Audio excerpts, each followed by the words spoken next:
Right now, in this very moment, we're waiting for a presidency text that is expected within maybe a few hours. That will be the next phase, and then we'll negotiate on top of that. And I think what I can say at this moment is we need a balance between strong language on mitigation and strong language on adaptation, because some countries, all countries want ambition, but some countries have their priorities one place and other countries another place, and there must be some kind of holistic totality in this. So this can still both end up as a very successful COP, and it can also be much less successful depending on where we find the final language.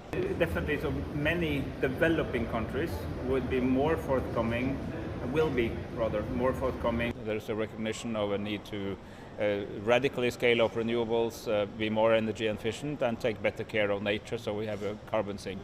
The challenge is, how do we spell out what we want to say on fossils? Is it phase out? Is it phase down? Is it transition away from? Is it the emissions that matter, or the actual fuel? So a few fossil producing countries will say, let's talk about the emissions, not the source, and this is still not overcome.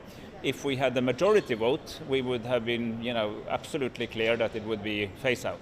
But because most countries want that, but this is not a majority decision. This is a consensus decision, so we have to have everybody on board before we are done.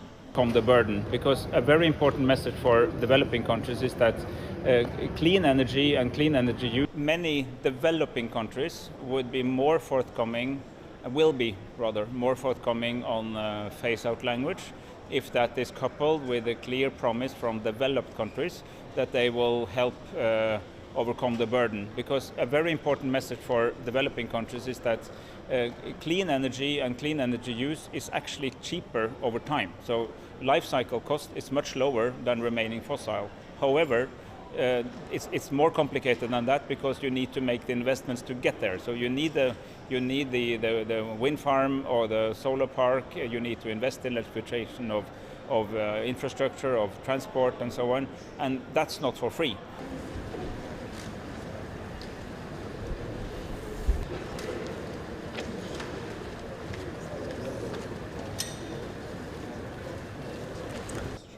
So I've been in many of these conversations, both in COP and other multilateral negotiations. They can be painstakingly slow and frustrating, but the benefit is that when you have a decision, it has been taken by all countries, and that gives a lot of authority. I mean, the very fact that we have a Paris Agreement, which is actually remarkably strong on where we're heading, which inspires companies and countries worldwide, is because it's consensus.